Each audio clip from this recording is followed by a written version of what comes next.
జరిగింది.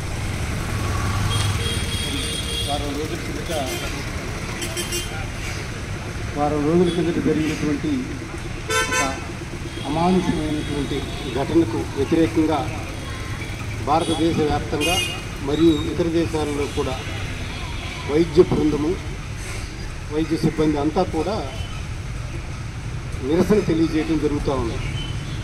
ఇంత దారుణం ఉంటే సంఘటన జరిగిన తర్వాత దానిని నీరుగార్చే ప్రయత్నం చేయటం ఒక పెద్ద సమస్యగా, బాధగా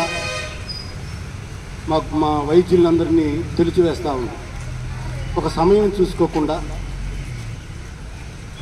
ఎప్పుడు పడితే అప్పుడు కాలు వచ్చిన వెంటనే వైద్యం చేయటం కోసం అని చెప్పేసి ప్రదేశాన్ని కూడా చూసుకోకుండా తమ పనులను పక్కన పెట్టేసి హుటాహుటిన వెళ్ళి వైద్యం చేసే వైద్యులపైన ఒకవేళ ఏదైనా జరగరాని రియాక్షన్లు కానీ అట్లా వచ్చి ఎప్పుడైనా కానీ ప్రాణాలు కోల్పోయినప్పుడు, పేషెంట్లు ప్రాణాలు కోల్పోయినప్పుడు వైద్యులపై దాడి, హాస్పిటల్పై దాడి, అంతేకాకుండా వారిని ఆర్థికంగా హింస పెట్టడము, ఇవన్నీ గత కొంతకాలంగా జరుగుతూ ఉంటే వైద్యులు ప్రొటెస్ట్ చేసి మాకు ప్రత్యేకమైన చట్టాలు తీసుకొచ్చి మా మీద దాడి జరిగిన వాళ్ళకి కఠినంగా శిక్షించాలని మేము కోరుకుంటా ఉన్నాం.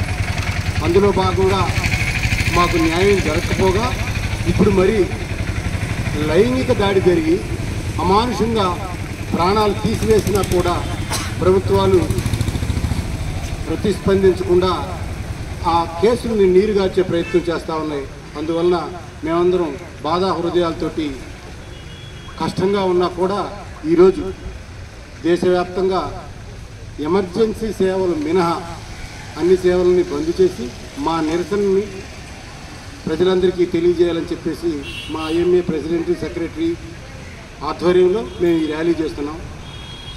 మా కోరిక ఒకటే, ఖచ్చితంగా మా కోసం సేవ చేసే వాళ్ళ కోసం సమయాన్ని చూసుకోకుండా పనిచేసే మా కోసం చట్టాలను మార్చండి, మాకు ప్రొటెక్షన్ కల్పించండి. వైద్యశాలల్లో వైద్యులపైన, వైద్య బృందం పైన దాడులను అరికట్టండి. మా కోసం, మీకోసం పనిచేసే మా కోసం చట్టాలను తీసుకురండి.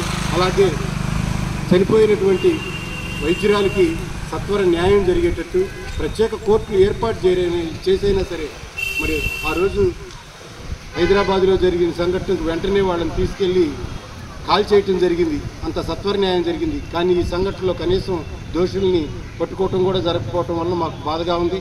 దయచేసి మృతురాలికి న్యాయం జరిగేటట్టు చూడండి. Thank you very much. వర్ధిల్లాలి, వర్ధిల్లాలి వైద్యుల ఐక్యత, వర్ధిల్లాలి, వర్ధిల్లాలి వైద్యుల ఐక్యత. ఖండించాలి వైద్యులపై దాడులను.